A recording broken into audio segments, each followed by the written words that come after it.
Box to Box Media Network. Selamat datang di podcast pengembangan diri, eksklusif hanya di Spotify.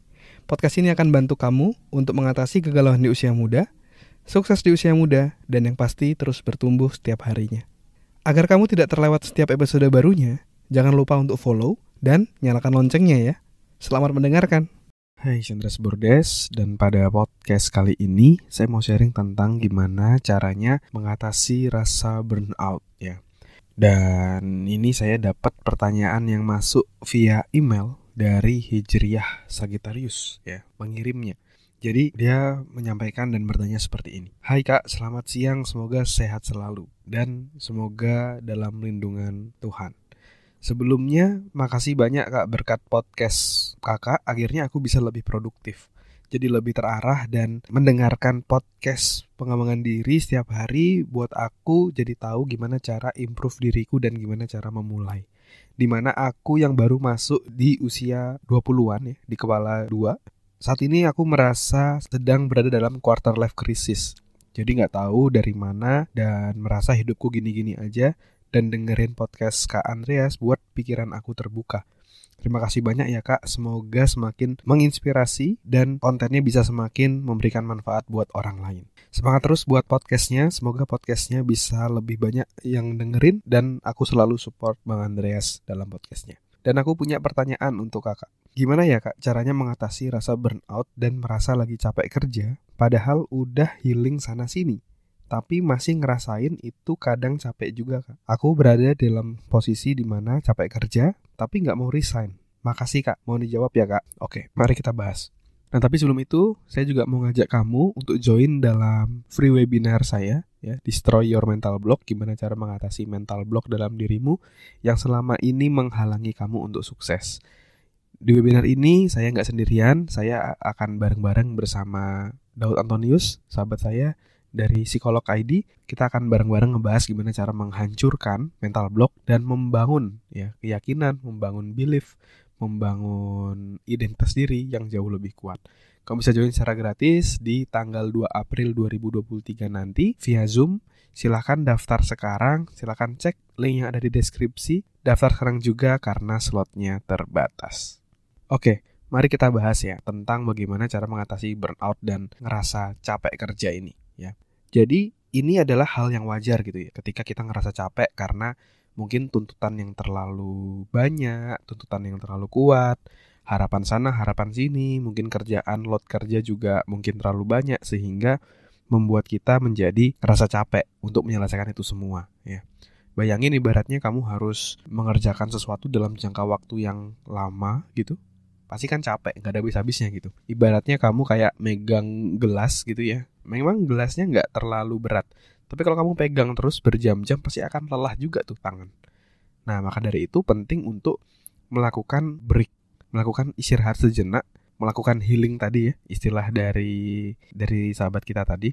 Yaitu kita taruh dulu gelasnya, baru kita angkat lagi. Nah itu kan jadi gak terlalu jauh lebih capek dibandingkan kalau kita megangin terus menerus tanpa henti kayak gitu ya. Jadi memang perlu untuk melakukan break, melakukan istirahat, melakukan jeda, melakukan healing gitu ya, untuk kita bisa kembali fresh ya.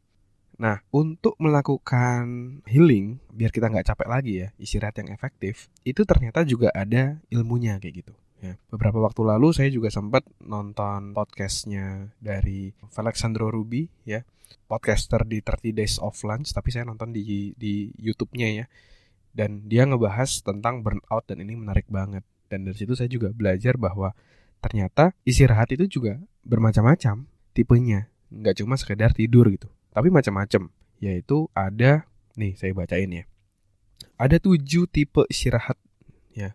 Yang pertama adalah physical. Nah ini kamu bisa tidur ya, sleep, take a nap, tidur siang sebentar gitu ya, atau massage, kamu pijet kayak gitu. Itu untuk fisik. Yang kedua, mental rest. Jadi kita coba istirahat dulu gitu ya. Kita menuliskan misalnya semua yang ada di pikiran kita sehingga kita bisa lebih fresh. Ada juga sensory rest. Jadi kita mengistirahatkan diri dari berbagai macam sensori yang ada. Misalnya kita sering nonton handphone, nonton TV. Nah itu kan semua adalah sensori ya yang kita tonton dan lain-lainnya. Nah itu kita kurangin Ada juga spiritual rest, jadi kita meditasi, kita berdoa.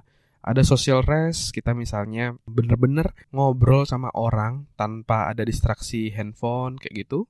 Jadi bener-bener ngobrol sepenuh hati, yang mungkin saat ini orang kadang-kadang sangat sulit untuk ngobrol sepenuh hati ya, karena mungkin kalau lagi di kafe atau lagi ngobrol pasti megang handphone gitu kan. Nah itu perlu kamu lakukan juga untuk ngomong bener-bener matiin handphone dan ngomong dari hati ke hati. Dan juga bisa juga adalah kamu membutuhkan waktu untuk sendiri ya. Kayak lagunya Tulus kan ada ruang sendiri ya. Nah itu bener banget, kamu perlu juga tuh ruang sendiri untuk kamu berpikir, menghabiskan waktu dengan dirimu sendiri, untuk berpikir, berdiskusi, ngobrol gitu ya sama dirimu sendiri, ngelihat, observasi dirimu kayak gitu, evaluasi itu bisa kamu lakukan ya. Terus ada juga emotional rest kayak gitu. Misalnya kamu bisa minta tolong orang lain misalnya ngebantu kamu, atau kamu misalnya mengikuti sesi terapi mungkin karena kamu udah stres banget. Bahkan teman saya juga ada yang kayak udah frustasi, udah burn out gitu, akhirnya ngomong sama psikolog, ambil jasa psikolog kayak gitu. Itu bisa kamu lakukan juga kalau emang udah di level tersebut. Dan yang terakhir adalah creative rest. Kamu bisa bersentuhan dengan kesenian, misalnya kamu mau ngelukis, kamu jalan-jalan, kamu pergi ke tempat-tempat terbuka gitu ya, misalnya jalan-jalan ke tempat-tempat yang biasanya kamu lihat gedung, sekarang kamu coba ke sawah, kamu coba ke kebun dan lain-lain, tuh bisa juga menjadi sebuah rest dari dirimu ya. Jadi rest ini macam-macam. Jadi perlu kita evaluasi, jangan-jangan kita udah istirahat secara tidur gitu ya, tidur cukup, tapi kita sering banget tuh ngeliatin handphone. Jadi sensorinya nggak habis-habis gitu. Atau mungkin rest yang lain yang perlu kamu lakukan. Bisa jadi mungkin kamu kurang meditasi, atau kamu perlu lebih banyak berdoa, mungkin ikut komunitas grup misalnya agama ya, sesuai dengan agamamu kayak gitu, sehingga kamu bisa mendapatkan hal-hal positif, bisa istilahnya mungkin siraman rohani kayak gitu, biar kamu lebih fresh. Jadi tergantung juga dari rest yang kamu butuhkan. Nah itu kamu perlu evaluasi apakah rest yang kamu lakukan ini sudah efektif atau belum kayak gitu ya. Dan dulu ketika saya merantau, saya juga pernah tuh merasakan kelelahan secara sosial. Maksudnya adalah saya selalu kerja, tapi nggak pernah tuh kayak ngomong dari hati ke hati. Jadi kayak hati itu rasanya hampa gitu. Sampai akhirnya saya membuka diri, ngobrol sama orang, dekat sama mantan pacar saya yang saat ini jadi istri saya gitu ya. Dulu ngobrol dari hati ke hati, dan itu bisa fulfill saya punya kebutuhan sosial gitu. Jadi akhirnya saya jadi jauh lebih fresh dan bisa jadi jauh lebih produktif. Contohnya lagi, misalnya dulu ketika saya lagi kuliah gitu ya, kuliah sambil kerja, terus saya agak sedikit ngoyo kayak gitu. Dan ada kalanya akhirnya saya males ngapa-ngapain, pengennya di kasur aja kayak gitu. Terus kadang malah justru jadi sakit. Nah itu adalah tanda bahwa saya harus istirahat secara fisik. Dan ketika kita mengabaikan sinyal-sinyal dari tubuh kita, akhirnya kita dipaksa gitu untuk istirahat. Itu pernah terjadi ya gitu ya. Terus juga ada kalanya saya terlalu sering ketemu sama orang, training segala macam, tapi jarang punya waktu untuk diri sendiri. Dan akhirnya ngerasa ada kekosongan lah dalam diri. Dan ternyata itu saya perlu menyendiri dulu untuk bisa connect lagi sama diri saya. Nah itu saya perlu ngecas diri saya dengan menyendiri. Dan memang saya introvert ya, jadi menyendiri itu adalah salah satu cara untuk saya bisa ngecharge energi saya kayak gitu. Kalau sekarang kayak di perjalanan kantor, itu adalah hal-hal yang membuat saya untuk ngecas energi saya. Kalau dulu pas ngekos gitu ya, di kosan sendiri, baca buku, mikir kayak gitu ya. Itu cara saya untuk ngecas diri saya gitu. Dan sampai sekarang pun saya juga harus terus aware sama diri saya untuk improve diri saya. Kita harus bisa peka terhadap diri kita sendiri. Dan salah satunya adalah misalnya ketika saya saat ini kerjaan lagi lumayan banyak gitu ya, dan self-dev podcast juga lumayan grow, dan growth-nya juga buat saya sangat-sangat amazing dengan tim saya. Kita sekarang ada di ranking 2 kayak gitu ya di Spotify Indonesia, itu sangat-sangat luar biasa. Dan tapi itu sejalan juga dengan kesibukan yang agak lumayan kayak gitu ya. Jadi timnya juga udah lumayan gede gitu. Ada bagian-bagian tertentu, kita udah ada lebih dari 5 orang yang ada di Self-Dev Podcast. Dan saya ngerasa perlu juga untuk mengimprove sistem kami untuk agar bisa berjalan dengan lebih baik, berjalan dengan lebih optimal kayak gitu. Nah itu saya merasa perlu membuat satu sistem yang lebih rapih, Sehingga tidak perlu terlalu sering untuk saya terlibat dalam hal-hal yang dalam tanda kutip perintilan kayak gitu ya. Jadi dengan membuat sistem itu juga akan membebaskan waktu saya dengan lebih banyak lagi dan lebih banyak fokus untuk berkarya. Nah itu yang challenge saya saat ini. Itu yang saya rasakan saat ini. Nah itu beberapa contohnya. Jadi kalau kamu ngerasa kurang gitu ya, udah istirahat tapi kok masih capek, coba kamu cek apakah istirahatmu udah bener atau belum. Kamu bisa cek di bukunya, judulnya Burnout ya, atau kamu bisa juga nonton podcastnya Alexandro Ruby yang saya rekomendasikan tadi ya di YouTube, atau kamu juga bisa googling aja 7 type of rest, 7 tipe istirahat yang bisa kamu lakukan ya. Itu bisa kamu lakuin. Atau kalau misalnya tadi ya, kalau dari teman kita yang mengirimkan email tadi, stresnya juga di pekerjaan, nah coba dicek apakah pekerjaanmu selama ini loadnya apakah berlebihan atau enggak kayak gitu. Nah kalau berlebihan ya percuma misalnya kamu udah rest, tapi kalau misalnya dari pekerjaannya sendiri pun sebenarnya udah overload. Nah kenapa tidak kamu bisa mempertimbangkan untuk kamu bisa membicarakan situasi ini kepada atasanmu. Ya sampaikan dengan baik apa yang kamu rasain, impact-nya seperti apa kalau kamu seperti ini terus, kamu akan burn out dan lain-lainnya. Setelah kamu memberitahu, nah silakan diskusikan alternatif win-win-nya seperti apa untuk menghadapi tantangan itu. Ya karena kalau kita pendam sendiri juga akhirnya kita sendiri yang repot gitu kan. Kita sendiri yang suffer, kita sendiri yang sengsara. Kenapa enggak kamu omongin ya sehingga atasanmu tahu, bisa memberikan load yang jauh lebih berkurang ya.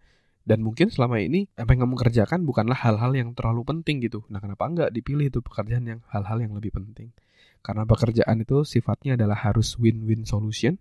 Di mana kamu sebagai pekerja, kamu harus bisa bekerja dengan efektif ya. Dan kamu juga harus bisa bekerja secara jangka panjang. Nah kalau loadnya kebesaran kan akhirnya kamu sendiri yang sengsara. Jadi kalau masalahnya ada di load pekerjaan yang terlalu besar, saran saya kamu harus membicarakan dengan atasanmu sehingga akar masalah itu bisa teratasi dan bisa mendapatkan win-win solution. Terima kasih sudah mendengarkan episode kali ini. Semoga bisa bermanfaat dan menginspirasi. Dan kalau kamu merasa bermanfaat, kamu bisa kasih rating bintang 5 di podcast ini. Supportmu sangat berarti untuk kami. Dan juga kamu juga bisa share podcast ini ke sahabatmu, teman-temanmu, pacarmu, gebetanmu, saudaramu, agar orang-orang di sekitarmu bisa jadi jauh lebih baik dan terus bertumbuh setiap harinya. Dan kamu bisa juga share di Instagram, di Instastory, silakan mention @andreasberdes, nanti saya akan repost. Dan buat kamu yang mau belajar bikin podcast, kamu bisa bikin podcastmu sendiri di anchor.fm. Buat kamu yang mau belajar cara detailnya, dari gimana menentukan tema podcast, gimana cara upload podcast di anchor.fm, sampai gimana agar kamu bisa konsisten bikin podcast, kamu silakan cek konten eksklusifnya, tutorial yang sudah saya buat, silakan klik link yang ada di deskripsi. Terima kasih semuanya. Never stop learning, because life never stop teaching.